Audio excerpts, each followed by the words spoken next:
तो दोस्तों एक बार फिर स्वागत है आपका हमारे चैनल पर। मेरा नाम है वरुण और हम बात कर रहे हैं इंजीनियरिंग की। तो अगर आप भी चाहते हैं इंजीनियरिंग करना और कौन सा कॉलेज लूं, क्या बेस्ट हो सकता है मेरे लिए, ये कंफ्यूजिंग है आपके लिए और नहीं डिसाइड कर पा रहे हैं, तो नीचे प्रोफाइल एनालिसिस फॉर्म है जिसको फिलअप करिए और उसके बाद आपकी प्रोफाइल के आधार पर हम बताएंगे क्या होगा आपके लिए बेस्ट। फिलहाल इस वीडियो में हम बात करने वाले हैं कॉलेज के बारे में जो कि बहुत ही प्रोमिनेंट कॉलेज है और ऐसा कहा जाता है कि भारत में चौथे नंबर का स्टैब्लिश्ड कॉलेज हुआ करता था ये। जी हाँ, इसका नाम है इलाहाबाद यूनिवर्सिटी। नाम तो सुना ही होगा आपने। तो पूरी की पूरी डिटेल में हम डिस्कशन करने वाले हैं इंजीनियरिंग। अगर आप इलाहाबाद यूनिवर्सिटी से करना चाह रहे हैं, प्रेफर करना चाह रहे हैं या कोशिश कर रहे हैं कि मिल जाए, तो क्या कैसी वहां पे अमेनिटीज हो सकती हैं, क्या फैसिलिटीज हैं और क्या क्या कोर्सेज ऑफर्ड किया जाते हैं। तो भाई लास्ट तक इस वीडियो को देखना है और दोस्तों में शेयर करना बिल्कुल नहीं भूलना है। साथ ही साथ चैनल सब्सक्राइब कर ही लेना है। क्यों? क्योंकि सारी इंजीनियरिंग की जानकारी यही इसी चैनल पर आपको मिलने वाली है। तो आइए स्टार्ट करेंगे इलाहाबाद यूनिवर्सिटी इसके बारे में। भैया देखो, इस कॉलेज की बात करें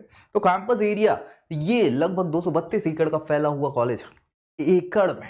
यहाँ पे हमेशा steam placed among the university फालतू की चीज है। 1887 में स्टैब्लिश्ड हुआ ये कॉलेज।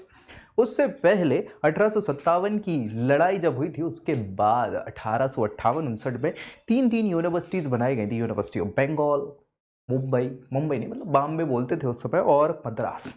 इन तीन यूनिवर्सिटी के बाद चौथी यूनिवर्सिटी हुआ करती थी। कौन सी? यही थी इलाहाबाद यूनिवर्सिटी, जिसको बनाया गया था। तो 23 सितंबर 1887 में स्टैब्लिश्ड हुई यूनिवर्सिटी है और चौथी ओल्डेस्ट यूनिवर्सिटी है, जैसा कि हम बता ही चुके हैं। ऑक्सफोर्ड ऑफ द ईस्ट इसको कहा जाता है। स्ट्रक्चर आप देखेंगे यूनिवर्सिटी का तो पुराने समय की जो ऑक्सफोर्ड की जो बिल्डिंग बनी हुई है वैसी ही स्ट्रक्चर आपको देखने को मिलेगा इलाहाबाद यूनिवर्सिटी का भी। तो भी अपने आप में कहा जाता है ऑक्सफोर्ड ऑफ द ईस्ट इसको। कैंपस एरिया हमने बात करी, 232 एकड़ में फैला हुआ ये कैंपस है और यहाँ पे सारी की सारी फैसिलिटीज आपको मिल जाएगी। बैंक रोड और ओल्ड कटरा के बीचों बीच एरिया है, जो कि मतलब मेन सिटी में पड़ जाता है आपका। और यहाँ पे 5 प्रकार की फैसिलिटीज यानी स्ट्रीम वाइज बात करें तो सारे कोर्सेज अवेलेबल मिल जाएंगे। कौन कौन से? साइंस फील्ड की हो गई, आर्ट्स की, कॉमर्स, लॉ, मैनेजमेंट, ये सारी फैसिलिटीज आपको एज अ फैकल्टी के तौर पे 5 फैकल्टीज इनकी स्टैब्लिश्ड है। कौन कौन सी है और डिटेल में हम आगे डिस्कस करेंगे। फैसिलिटीज देखें तो वो सारी तमाम फैसिलिटीज जो होनी चाहिए एक सेंट्रल यूनिवर्सिटी में, भाई वो होंगी ही सारी की सारी। ये नहीं हुई तो फिर काय को ऑक्सफोर्ड ऑफ द ईस्ट बोलेंगे इसको। तो central library, computer centre, Gandhi Bhavan, hostel, accommodation, National Cadet Corps, athletics association, guest house, ये तमाम फैसिलिटीज़ होती हैं। तो इसमें तो कोई समस्या, मतलब देखो मैं आपको बताऊं कि फैसिलिटीज़ पर जाया मत करो। यूनिवर्सिटी की अगर हम बात कर रहे हैं और देख रहे हैं वो सारी चीज़ें, तो हर एक चीज़ वहाँ मिल जाएगी। अब होगी अवेलेबल, वो बात अलग है कि उसको यूज़ नहीं हो रही, कई कई जगह पे कुछ नहीं हो रहा, वो अलग चीज़ है कि मैटर वो अलग हो जाता है। लेकिन चीज़ें ये ज़रूरी है क्योंकि आपके जब भी कोई यूनिवर्सिटी बनाई जाती, सेंट्रल यूनिवर्सिटी हो, स्टेट यूनिवर्सिटी हो, प्राइवेट हो, डीम्ड हो, कोई भी यूनिवर्सिटी हो या कॉलेज भी हमें स्टैब्लिश करना होता है, तो उसके बेसिक नॉर्म्स होते हैं, उनको फुलफिल करे बिना आपको परमिशन ही नहीं मिलेगी। तो ये सारी चीज़ें यहाँ पे आपकी हैं। यहाँ पे एलिजिबिलिटी और फीस स्ट्रक्चर की बात कर लें, ये ज़रूरी चीज़ है। हम चूंकि इंजीनियरिंग के प्रोस्पेक्ट में बात करें, बहुत सारे कोर्सेज ही कंडक्ट करवाते हैं, लेकिन इंजीनियरिंग में बी या बीटेक आप 2 प्रकार के कोर्सेज कर सकते हैं। ये अंडर ग्रेजुएशन कोर्सेज होते हैं, फिर पीजी कोर्सेज भी होते हैं, पोस्ट ग्रेजुएशन, एमटेक, एमई जिसको बोल दिया जाता है। यहाँ पे फीस जो है ट्यूशन फी की अगर बात करें, 4 साल की ये कोर्स होता है जिसमें 1,18,000 करीब कुछ फीस लगती है। एलिजिबिलिटी के लिए 12th पास आपके होना चाहिए 75% मार्क्स से। जेई मेंस के थ्रू यहाँ पे आपको एडमिशन मिल जाता है। इसके अलावा स्कॉलरशिप्स की बात करें तो बहुत सारी स्कॉलरशिप्स यहाँ पे मिल जाती है। अलग अलग प्रकार की गेट स्कॉलरशिप हो जाएगी, नेशनल स्कॉलरशिप हो जाएगी, है ना। इसके अलावा आप देखें यूजीसी स्कॉलरशिप है, सीएसआईआर स्कॉलरशिप है। तो इन सब में अलग अलग आपको ऑल कैटेगरी के बच्चों को ये स्कॉलरशिप प्रोवाइड की जाती है। बस उसके लिए आप एलिजिबल होने चाहिए, ठीक है। इन स्कॉलरशिप्स के अलावा जो कॉलेजेस हैं इसके अंडर कौन कौन से हैं, तो अलावा डिग्री कॉलेज हो गया, आर्य कन्या डिग्री कॉलेज हो गया, Chaudhary Mahadev Prasad post graduation college है, इरविन क्रिश्चियन कॉलेज है, ये ऑटोनोमस बॉडी है और माइनॉरिटीज़ को बिलोंग कर दिया।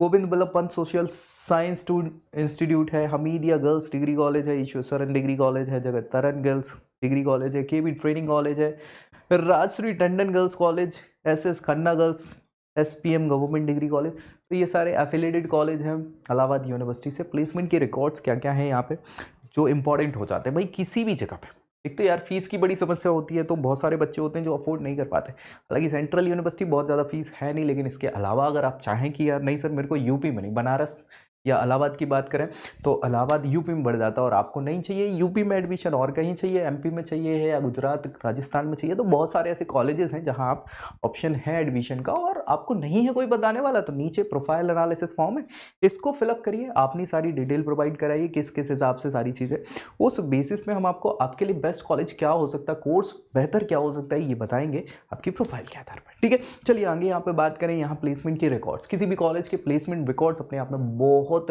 मायने रखने वाली चीज़ हो जाती है।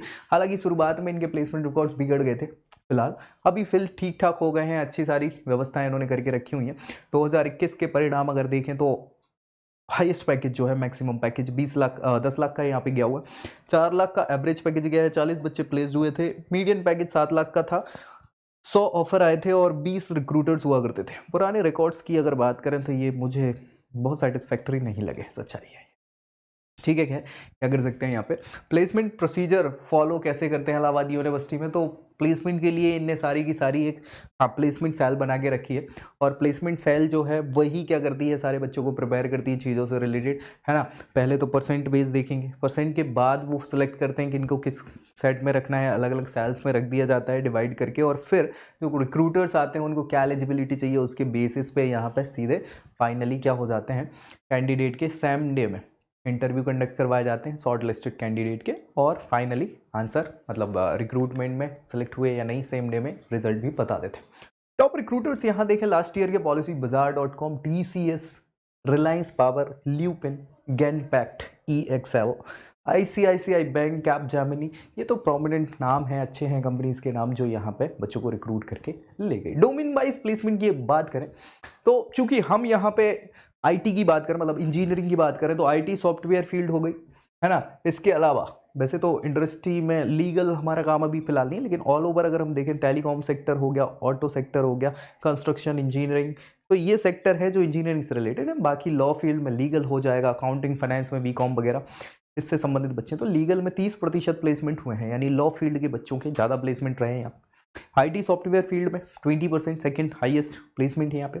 अकाउंटिंग फाइनेंस में 10%, कंस्ट्रक्शन इंजीनियरिंग यानी सिविल लेवल वाले जितने बच्चे थे आर्किटेक्चर वाले उनकी बात करें 10%, टेलीकॉम, CSIT वगैरह, EC वगैरह बच्चे जो हैं वो 10% बच्चे प्लेस्ड हुए हैं। ऑटो या ऑटो एंसिलरी मैकेनिकल से रिलेटेड बच्चे जो 10% यहाँ पे ऑन एन एवरेज प्लेसमेंट 30, 20, 50, 40, 90% का इन्होंने रिकॉर्ड बताया है टोटल, जो कि बच्चे प्लेस्ड यहाँ पे हुए। नोटेबल एलुमनाई, पुराने कौन से ऐसे कैंडिडेट्स रहे हैं जो यहाँ से पढ़े हुए हैं और पढ़ने के बाद उन्होंने नाम रोशन किया है हाँ यूनिवर्सिटी का, तो चंद्रशेखर साहब, हाँ चंद्रशेखर वेंकटरमन साहब, या फिर former prime minister of India ये रहे हैं। हाँ, इसके अलावा मदन मोहन मालवीय साहब, ये ऐसे व्यक्ति हैं जिन्होंने बनारस हिंदू यूनिवर्सिटी को फाउंड करा 1916 में, है ना। मदन मोहन मालवीय साहब बहुत ही बड़े क्रांतिकारियों में नाम इनका आता है, मतलब हाँ स्वतंत्रता संग्राम सेनानियों में नाम आता है। गोविंद बल्लभ पंत साहब, ये भी हाँ पंत साहब, इन्होंने चीफ मिनिस्टर उत्तर प्रदेश के रहे हैं और एक बहुत ही महान विभूतियों में नाम इनका शुमार है। शंकर दयाल शर्मा साहब, ये प्रेसिडेंट रहे 9 में, है ना, और इन्होंने भी यहाँ से पढ़ाई करी हुई। रंगनाथ मिश्रा साहब, ये चीफ जस्टिस ऑफ इंडिया रहे हैं। राजेंद्र कुमार वाजपेयी, ये union minister of India, lieutenant governor of Pondicherry. Sanjeev Kumar Yadav, ये लॉ इन्फोर्समेंट से रिलेटेड है। तो एक से एक अलुमनाई हैं यहाँ पे जो पढ़ के निकले हुए हैं, कहाँ से, इलाहाबाद यूनिवर्सिटी से। एक बहुत ही अच्छी प्रोमिनेंट यूनिवर्सिटी में नाम आता है, सेंट्रल यूनिवर्सिटी में नाम आता है, और इंजीनियरिंग से रिलेटेड आप बहुत सारे कोर्स यहाँ पे कर सकते हैं। तो ये पूरी बात रही किसकी, इलाहाबाद यूनिवर्सिटी की, जो 4थे नंबर का कॉलेज है इंडिया का। हाँ जी, इस्टेब्लिशमेंट के हिसाब से बात करें तो बाकी सारी चीज़ें तो हमने डिस्कस कर ही ली।